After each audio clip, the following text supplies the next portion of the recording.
ठीक है ना।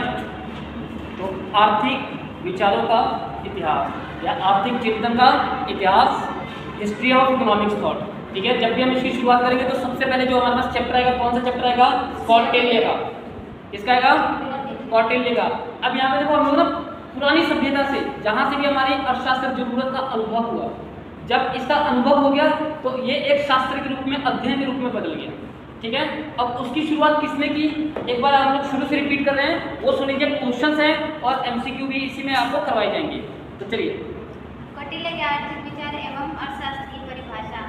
थोड़ा तेज बोलो। ठीक है, तेज बोलो। कौटिल्य के आर्थिक विचार एवं अर्थशास्त्र की परिभाषा। Economics thought and definition of economics of Kautilya.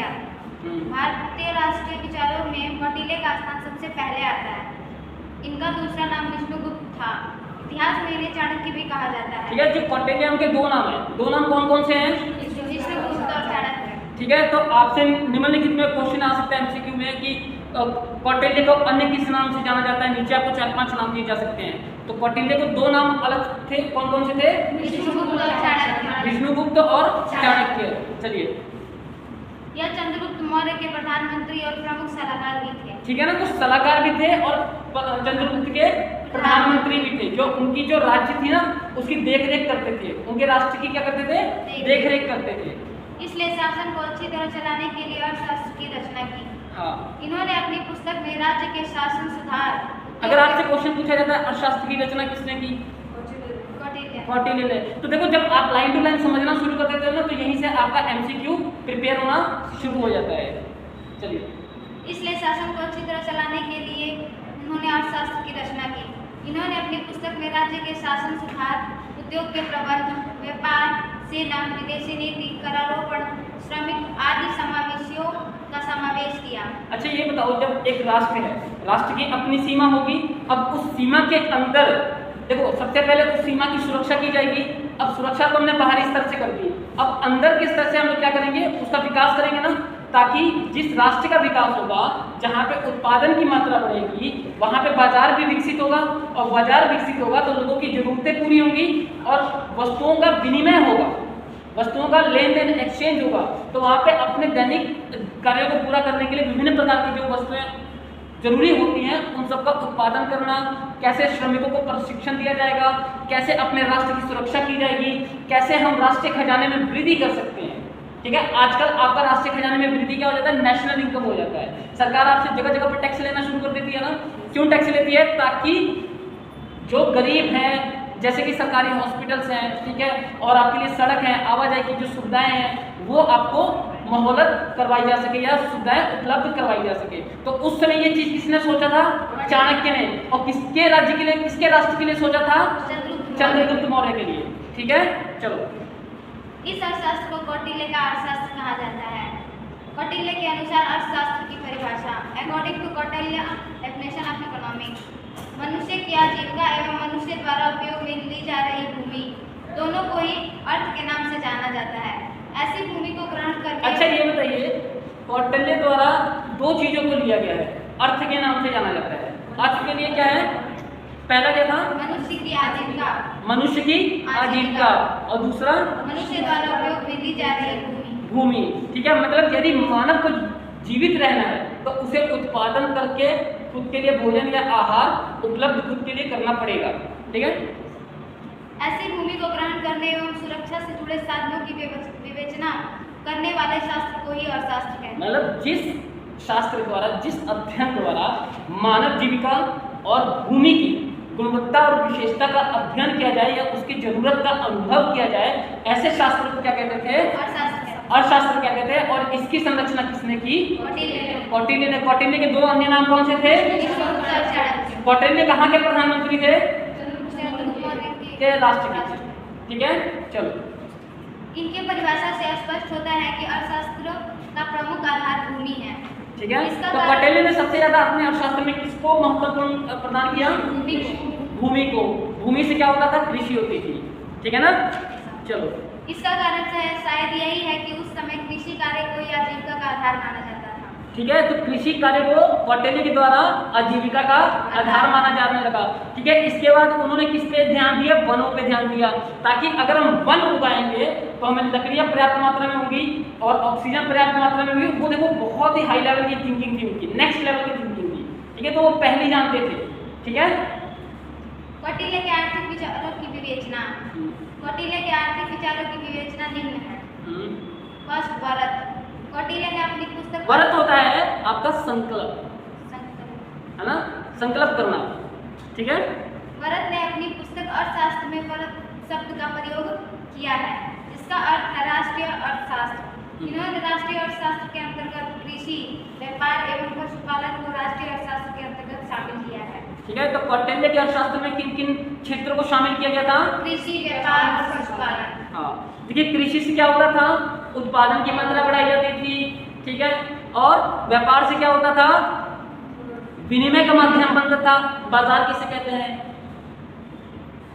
बाजार किसे कहते हैं?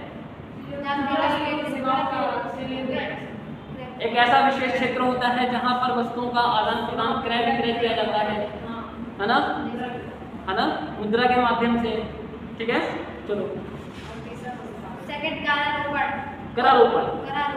कौटिल्य के अनुसार राज्य के व्यय को सुचारू रूप से चलाने के लिए करों की व्यवस्था अधिक थी, जिस कारण उन्होंने बाहर से आने वाले उत्पादों पर आयात कर चुंगी शुल्क की व्यवस्था की।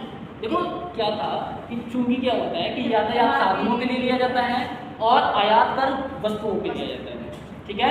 तो जो वहां से मालगाड़ी आएगी वो हमारी सड़क का प्रयोग करेगी। कौटिल्य ने सोच लिया था जब हमारी सड़क का प्रयोग करेगी तो सड़क में टूट फूट होगा, तो गाड़ियों के लिए अलग चुंगी हो जाएगी और वस्तुओं के लिए आयात कर हो जाएगा। आज के डेट में आपका टैरिफ टैक्स के नाम से जाना जाता है, ठीक है, एक्सपोर्ट इंपोर्ट टैक्स के नाम से जाना जाता है, ठीक है। ये विशेष तरह के होता है। आज भी सरकार टैक्स ले रही है, करारोपण टैक्सेशन है ना, आज भी सरकार आपसे हर चीज पे टैक्स ले रही है। चाहे आप कोई वस्तु खरीद रहे हो, 10 रुपए की चॉकलेट खरीदते हो, उस पर लिखा होता है ना इंक्लूडेड ऑल टैक्सेस। MRP के नीचे हमेशा लिखा होता है ना इंक्लूडेड ऑल टैक्सेस। 5 रुपए की मैगी लोगे उसमें भी लिखा होगा, ठीक है। इसके अलावा जो डायरेक्ट टैक्स होते हैं जो कि प्राइस के अलावा लगते हैं, जैसे आप बिग बाजार में जाते हो, ठीक है, या आप किसी शॉपिंग मॉल में जाते हो जहाँ पे आप जैसे कि कपड़े होते हैं ना, कपड़े, ठीक है, इनके जो शोरूम्स होते हैं यहाँ पे एडिशनल टैक्स होता है। कपड़ा खरीदने के बाद जो आपका अमाउंट बनेगा उस पर GST देना पड़ेगा, 5%, 8%, 18%, जैसे जो वैल्यू होगी उस हिसाब से आपका वो टैक्स लगेगा, ठीक है। इसके अलावा आजकल हम लोग व्यक्तिगत टैक्स भी देते हैं ना, किस पर देते हैं? इनकम पर देते हैं। जिसकी इनकम 2.5 लाख 3 लाख तक है वो टैक्स नहीं देता, जो 2.5 लाख 3 लाख से ऊपर कमा रहा है वो क्या टैक्स देता है ना। हाँ, टैक्स पेयर में क्या फायदे होते हैं? बहुत फायदे होते हैं। जब आप टैक्स भरते हो ना भारत सरकार को तो आपको बहुत सारी सुविधाएं मिलती है। जैसे आप लोगों ने टैक्स दे दिया तो आपको सरकार क्या करती है कि कम से कम ब्याज दर पर अधिक से अधिक लोन प्रोवाइड करवाती है, जहाँ पे आपका ब्याज दर कम हो जाएगा ताकि आपका मुनाफा बढ़ जाए। देश में उत्पादित वस्तुओं पर पथकर वनों के प्रयोग पर भी कर आवश्यक माना गया, ठीक है ना। वनों पर भी कौटिल्य ने क्या कर दिया, वन क्या है? जंगल है, ठीक है, ताकि अधिक मात्रा में लोग लकड़ी भी ना काट सकें और वन भी हमारे सुरक्षित रहे। थर्ड पॉइंट, श्रम संबंधी विचार। कौटिल्य का मानना था कि मजदूरी वस्तु के गुणों के आधार तथा मात्राएं, खेतीहर मजदूर, व्यापारी, बिक्री, पशुपालन का उत्पादन कथन एक सही 1/10 मजदूरी देना चाहिए। मतलब देखो क्या था, इन्होंने बटा में तो कर दिया। अब इसको सिंपल सी भाषा में तो देखते हैं कि जिस मजदूर की या जिस श्रमिक की जैसी गुणवत्ता होगी वैसा उसका क्या होगा? भुगतान होगा। अच्छा ये बताइए आपकी नज़र में क्या आज एक जो लेबर है, लेबर की जितनी इनकम है क्या डॉक्टर की भी उतनी इनकम होती है? नहीं। क्यों नहीं होती? गुण के आधार पे। गुणवत्ता यहाँ पे किसकी अधिक है? डॉक्टर की। इसलिए कहता हूँ पढ़ लिया करो, ठीक है, इसलिए कह रहा हूँ पढ़ लिया करो, क्लास कर लिया करो, ठीक है। अब देखिए एक जो मजदूर है, ठीक है, मजदूर किस हिसाब से काम करता है? प्रतिदिन, प्रति घंटे, मासिक, इस हिसाब से काम करता है ना। अब कुछ मजदूर होते हैं जो अपने काम की गुणवत्ता के अनुसार काम करते हैं, जैसे पेंटर का ठेका पहले लेते हैं, टाइल्स वाले वो क्या करते हैं? स्क्वायर फीट के हिसाब से काम करते हैं। बिजली वाले वो पॉइंट के हिसाब से काम करते हैं। वो किस हिसाब से काम करते हैं? पॉइंट के हिसाब से। अगर आपने सोचा एक पॉइंट उस कोने में लगा देता हूँ, एक पॉइंट इस कोने लगा देता हूँ, तो आपके हिसाब से कितने पॉइंट हो गए? 2 पॉइंट हो गए, पर वो क्या करेंगे 1 पॉइंट बीच में लगा देंगे। और कितने का चार्ज ले लेंगे? 3 का ले लेंगे। समझ रहे हो? तो अपनी गुणवत्ता के अनुसार क्या है, लोग भुगतान लेते थे। और यही चीज किसने समझा? कौटिल्य ने। क्यों? क्योंकि अर्थव्यवस्था को सही और सुचारू रूप से चलाने के लिए गुणों की विशेष आवश्यकता थी। चलो हो गया। चलो इसके बाद है मुद्रा है। ठीक है, मुद्रा में क्या होता है? हाँ तेज बोलो। मुद्रा पैसे व धन के उस रूप को कहते हैं जिसे कि दैनिक जीवन में क्रय विक्रय किया जाता है। क्रय विक्रय किया जाता है, बिना संदेह के प्रयोग में लाया जाता है। ठीक है, तो कौटिल्य ने ये देखा कि हम हर किसी को सोने के सिक्के देंगे तो क्या होगा, वो राष्ट्र के लिए क्या है, राष्ट्र का खजाना ज़्यादा से ज़्यादा खत्म जल्दी हो जाएगा। तो उन्होंने क्या किया, मिक्स किया चांदी को, तांबे को, कॉपर को, अन्य जो धातुएं उसमें उपलब्ध थी उन सबको मिक्स करके एक मुद्रा बनाई। अगर हम लोग कह सकते हैं कि आज जो हमारा रुपया का सिक्का है ना, अगर आप लोग अपने माता जी से बात करो ना, आज 2022 है ना, अगर आप लोग बात करें जिनका डेट ऑफ बर्थ 1960, 1965, 1955 में हुआ है, उनके पास आज भी चांदी के सिक्के होंगे। तो कह सकते हैं कि कौटिल्य द्वारा जो चांदी के सिक्कों का निर्माण किया गया, आज वास्तव में वो रुपये का भी मूल रूप है। ठीक है, चलो ठीक है। इसके बाद उद्योग है। ठीक है, तो उद्योगों पर इन्होंने स्थापित करने में विशेष ध्यान दिया। जैसे उस समय कौन कौन से उद्योग चलते थे? हाथों से चरखा चला के क्या करते थे, कपड़े बनाए थे, है ना, बुनकर करते थे हाथों से। ठीक है, हाथों से बुनकर, हस्तकलाएं थी। ठीक है ना, जो हाथों से कपड़े तैयार किए जाते थे। क्लियर है? चलो अब इसके, चलो बैठो।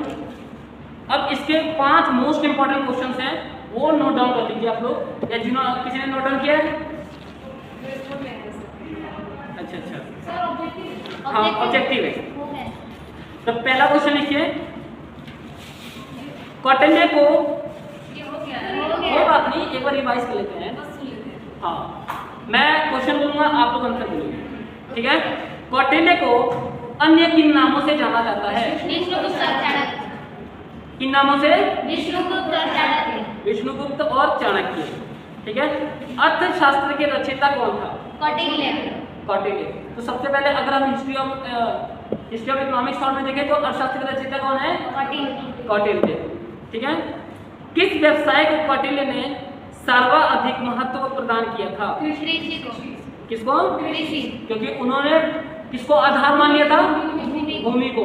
तो भूमि पर सबसे पहले उत्पादन किया जाता था, उत्पादन के रूप को क्या कहते थे? कृषि कहते थे।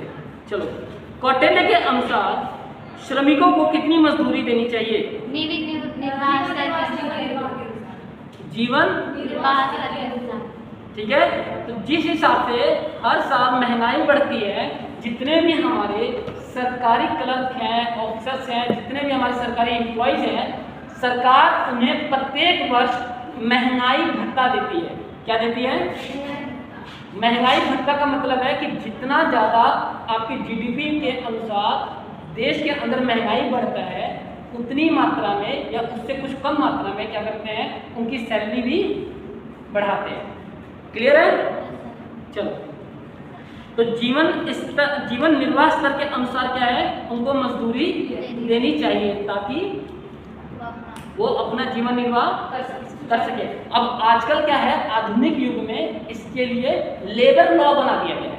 क्या बना दिया गया है? Labour law. लेबर लॉ का मतलब क्या है? श्रम कानून। ऐसी संस्था जो श्रमिकों के हित के लिए अपना कार्य करती है ताकि उन्हें न्याय दिलवा सके। क्लियर है? चलो, लास्ट क्वेश्चन है, कौटिल्य के समय में सार्वजनिक खर्च की मदें क्या थी?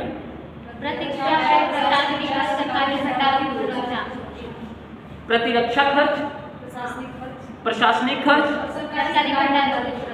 और सरकारी। क्लियर है?